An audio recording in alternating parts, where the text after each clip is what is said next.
Hello प्यारे बच्चों आज हम समझेंगे सहज प्रतिरक्षा और उपार्जित प्रतिरक्षा के बारे में। तो ये बायोलॉजी क्लास 12 जो हमारा ये मानव स्वास्थ्य रोग चैप्टर है, इससे लिया गया है। बहुत ही आसान तरीके से, बिल्कुल तुम्हारी ही भाषा में, बिल्कुल गांव की भाषा में, बिल्कुल देहाती भाषा में आसान तरीके से समझाएंगे। एक सहज प्रतिरक्षा क्या है और उपार्जित प्रतिरक्षा, इन दोनों के बारे में अलग अलग बताएंगे तो दोनों में अंतर हो जाएगा। तो अंतर के लिए जिन चीज़ों का अंतर होता है उनको दो तरफ लिखते हैं। तो सहज प्रतिरक्षा इधर लिखा, उपार्जित प्रतिरक्षा इधर लिखा। तो सहज प्रतिरक्षा का मतलब होता है अपनी रक्षा स्वयं करना। सहज मतलब जो सरल तरीके से, जो स्वाभाविक होती है, जो जन्म से होती है, ऐसे समझिए जो फ्री में मिल जाती है, उसी को बोलते हैं सहज आदि प्रतिरक्षा, क्योंकि ये जन्म से ही मिलती है।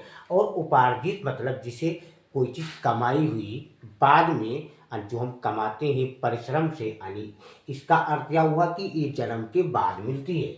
तो सहज प्रतिरक्षा पहला अंतर है कि ये एक प्रकार की अवशिष्ट यानी प्रतिरक्षा है, अवशिष्ट प्रतिरक्षा है सहज प्रतिरक्षा। और जो उपार्जित जो प्रतिरक्षा है, वो उपार्जित प्रतिरक्षा सदैव रोग विशिष्ट होती है। ये पहला अंतर हो गया। दूसरा है कि ये सहज प्रतिरक्षा हमने आपको बताया था कि ये बिना परिश्रम के, यानी ये जन्म से के समय से ही उपलब्ध होती है, इन बार अनेक प्रतिरक्षा होती है। और जो उपार्जित प्रतिरक्षा है, ये प्रतिरक्षा जन्म के बाद विकसित होती है। तीसरा अंतर है कि जो सहज प्रतिरक्षा होती है वो, यानी ये प्रतिरक्षा शरीर में रोग जनकों के प्रवेश को रोकने हेतु अवरोध के रूप में होती है, यानी रुकावट करती है। प्रतिरक्षा का मतलब जिससे हमारे अंदर कोई बैक्टीरिया वायरस हो जाए तो उनसे कौन रक्षा करेगा। तो ये जो तीसरा अंतर बताया कि ये प्रतिरक्षा शरीर में रोग जनकों के प्रवेश को रोकने हेतु अवरोध के रूप में काम करती है। सहज प्रतिरक्षा उसको रोकती है।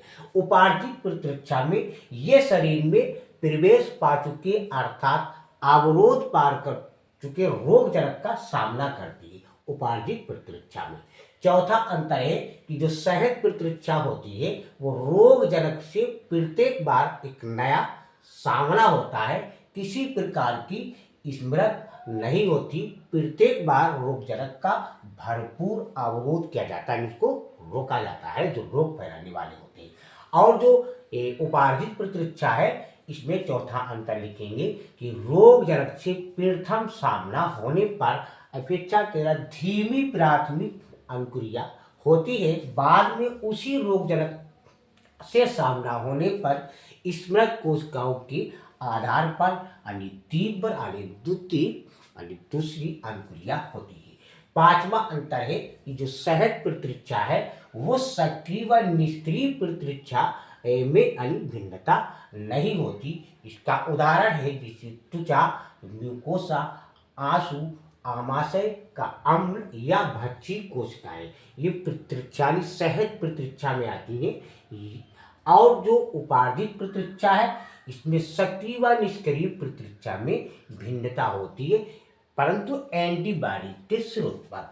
इसका उदाहरण है चेचक की बीमारी के लिए विकसित हुई प्रतिरक्षा। तो प्यारे बच्चों, ये सहज प्रतिरक्षा और उपार्जित प्रतिरक्षा के बारे में हमने छोटा सा वीडियो बनाया है।